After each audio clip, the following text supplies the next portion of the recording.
तर माझ्या लाडक्या विद्यार्थी मित्रांनो, विशेष करून वर्ग 12वी बोर्डमध्ये कॉमर्स शाखेमध्ये शिकत असणाऱ्या माझ्या विद्यार्थी मित्रांनो,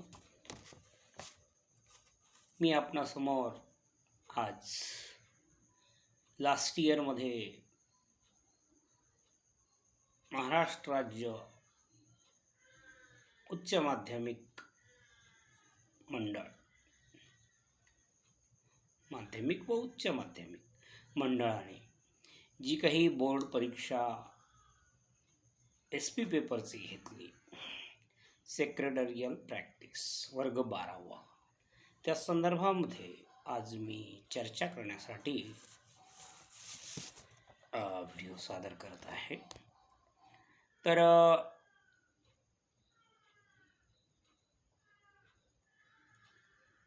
18 फेब्रुवारी 2025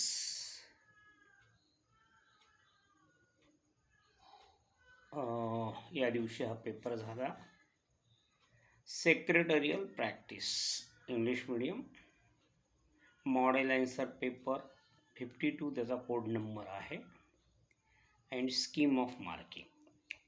तर नमुना उत्तरे व गुणदान पद्धती याविषयी आपण चर्चा करणार आहोत. तर प्रश्न पहिला आहे, खाली दिलेल्या पर्यायामधून योग्य पर्याय निवडून वाक्य पुन्हा लिहा. तर मी प्रश्न वगैरे सांगणार नाही, लगेच उत्तर सांगणार आहे. प्रत्येक बरोबर उत्तरास 1 गुण आहे.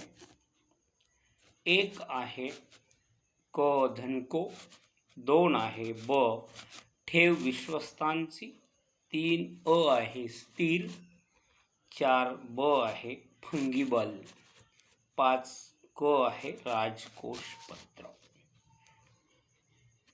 त्यानंतर प्रश्न पहिलाच पर्याय ब, खालील वाक्यातील अधोरेखित शब्द दुरुस्त करून वाक्य पुन्हा लिहा. 5 गुण आहेत. प्रत्येक बरोबर उत्तरास 1 गुण आहे. नंबर 1चं उत्तर आहे अमेरिकन ठेवपावती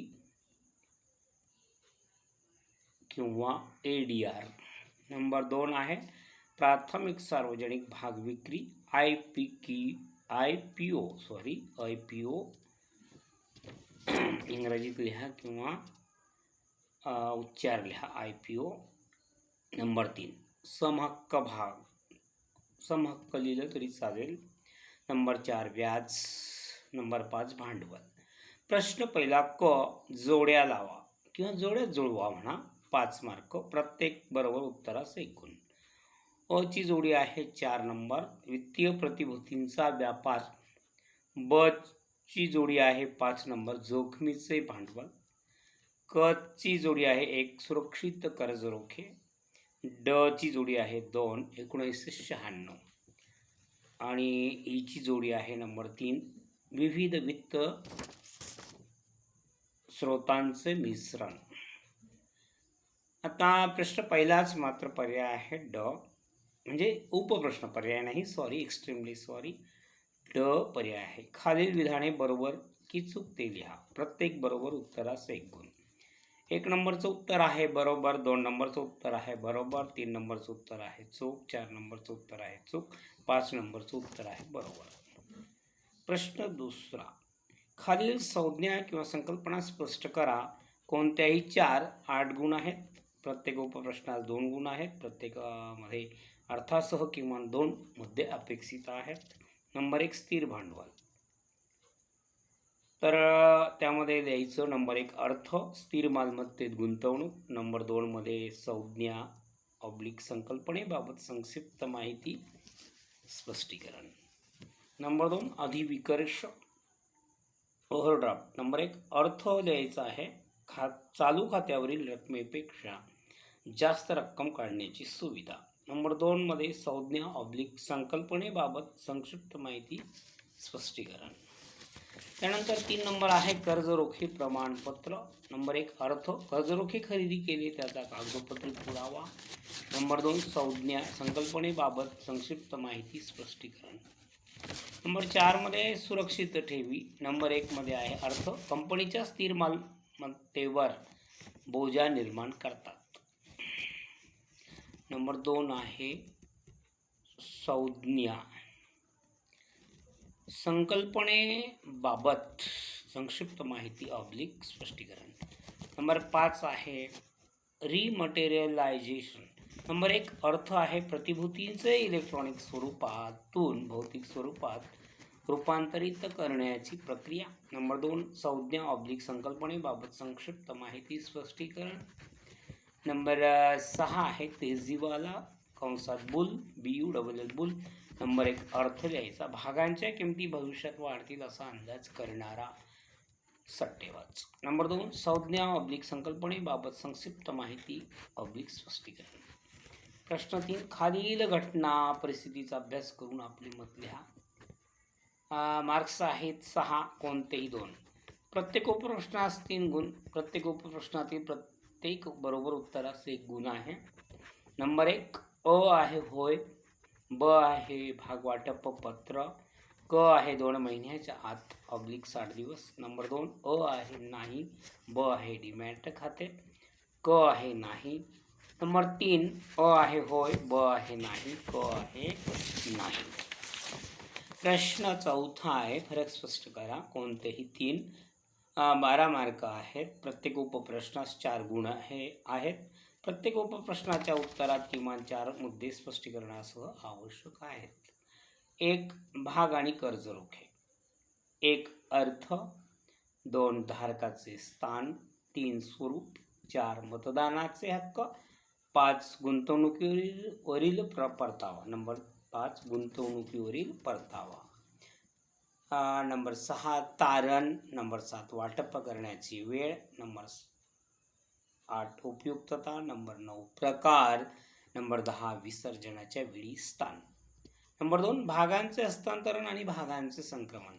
1 आहे अर्थ, 2 आहे केव्हा केले जाते. नंबर 3 कृतीचे स्वरूप. नंबर 4 सहभागी पक्ष. नंबर 5 हस्तांतरणाचे दस्तऐवज. नंबर 6 पुढाकार. नंबर 7 मोबदला आणि नंबर 8 उत्तरदायित्व. नंबर 9 मुद्रांक शुल्क. नंबर 3 आता फरक स्पष्ट करा, अंतिम लाभांश आणि अंतरिम लाभांश. 1 आहे अर्थ, 2 आहे कोण जाहीर करतो. नंबर 3 अधिकृत परवानगी. नंबर 4 केव्हा घोषित केला जातो. नंबर 5 लाभांशाचा दर. नंबर 6 स्रोत. नंबर 7 लेखासंबंधी बाबी. आता नंबर 4चा फरक आहे प्राथमिक बाजार आणि दुय्यम बाजार.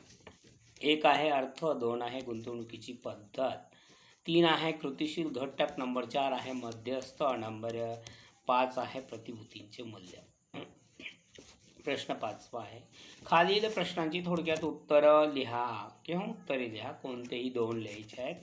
मार्क्स आहेत 8. प्रत्येक उपप्रश्नास 4 गुण असून किमान 4 मुद्दे स्पष्टीकरणासह अपेक्षित आहेत. नंबर 1 बोनस भागासंबंधी कायदेशीर तरतुदी.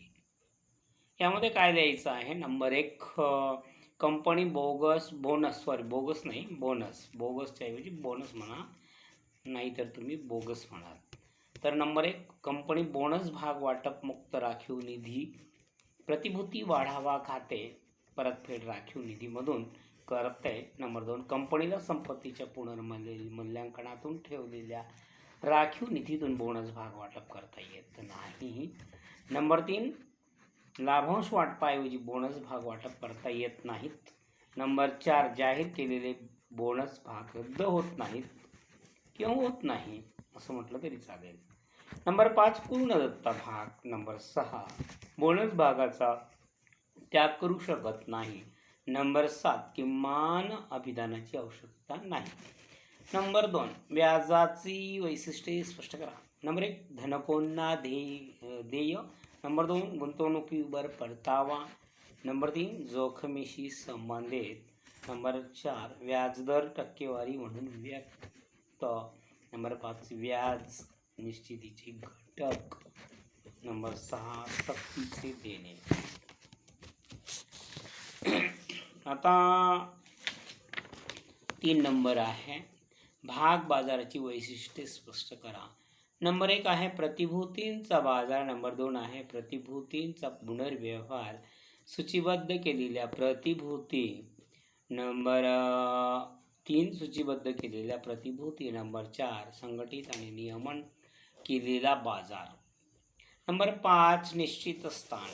नंबर 6 केवळ सदस्यांद्वारे व्यवहार. तदनंतर प्रश्न 6वा आहे खालील विधाने साकारात स्पष्ट करा. कोणतेही 2. 8 गुण आहेत. प्रत्येक उपप्रश्नास 4 गुण. किमान 4 कारणे अपेक्षित आहेत. नंबर 1 कारणे. 1 भाग. 2 कर्ज रोखे. 3 ठेवी. 4 बंधपत्र. 5 कर्ज.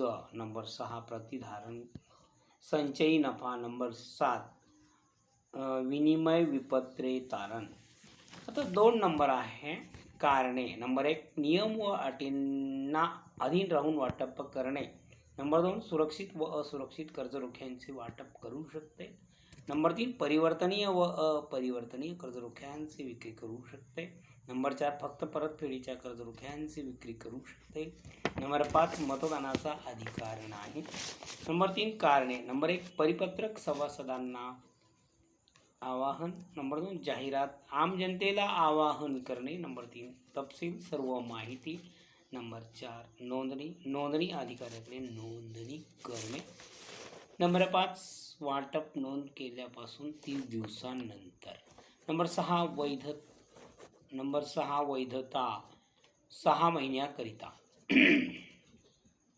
नंबर 4 कारणे. नंबर 1 प्रतिभूती ओळख क्रमांक. नंबर 2 प्रतिभूती सांकेतांक. नंबर 3 12 अंकी वर्णांक सांकेतांक. नंबर 4 मानक क्रमांकन. नंबर 5 NNA ची भूमिका सेबी बजावते. Number 6 Reserve Bank of India ही सरकारी प्रतिभूतीसाठी ISIN वाटप करते. नंबर 7 कंपनीच्या प्रतिभूतींसाठी ISIN देण्याचे कार्य सेबीने NSDF ला प्रदान केले आहे. नंबर 8 ISIN करिता अर्ज. प्रश्न 7वा खालील प्रश्न सोडवा. कोणतेही 2. 10 मार्क्स आहेत. प्रत्येक पत्र देखण्यास 5 गुण असून त्यातील प्रत्येक पत्राचा आराखडा किंवा रचनेस 1.5 गुण व मजकूर किंवा तपशिलास 3.5 गुण आहेत. फक्त आराखडा दिल्यास 0 गुण द्यावेत. प्रश्न 8वा आहे खालील प्रश्नांची उत्तरे लिहा. कोणताही 1 आहे. 8 गुण आहेत. नंबर 1 अर्थ 2 गुण. प्रकारासाठी 6 गुण. नंबर 1 संचयी अग्रहक्क भाग. नंबर 2 असंचयी अग्रहक्क भाग. नंबर 3 लाभभागी अग्रहक्क भाग. नंबर 4 अलाभभागी अग्रहक्क भाग. नंबर 5 परिवर्तनीय अग्रहक्क भाग. नंबर 6 अपरिवर्तनीय अग्रहक्क भाग. नंबर 7 परतफेडीचे अग्रहक्क भाग. नंबर 8 न परतफेडीचे अग्रहक्क भाग. नंबर 2 आहे भाग वाटप कार्यपद्धती. या प्रश्नास 8 गुण आहेत. नंबर 1 पॉईंट वाटप समितीची नेमणूक. नंबर 2 पॉईंट वाटपाच्या प्रमाण निश्चितीसाठी संचालक मंडळाची सभा बोलाविणे. नंबर 3 पॉईंट आहे भाग वाटपासाठी संचालक मंडळाचा ठराव. नंबर 4 आहे भाग वाटप शुल्क स्वीकारणे. नंबर 5 आहे त्यागपत्रासंबंधी व्यवस्था. नंबर 6 वाटपपत्र विभाजित करण्याबाबतची व्यवस्था. नंबर 7 वाटपपत्र विवरणपत्र दाखल करणे. नंबर 8 सभासदांची नोंदवही तयार करणे आणि भाग प्रमाणपत्रांचे वाटप करणे. 8वा मुद्दा किंवा 8वा पॉईंट पुन्हा रिपीट करतोय. सभासदांची नोंदवही तयार करणे आणि भाग प्रमाणपत्रांचे वाटप करणे. तर अशा प्रकारची ही मागील वर्षाची बोर्ड पेपरची मॉडेल आन्सर पेपर आहे. तर या दृष्टिकोनातून तुम्ही असा अभ्यास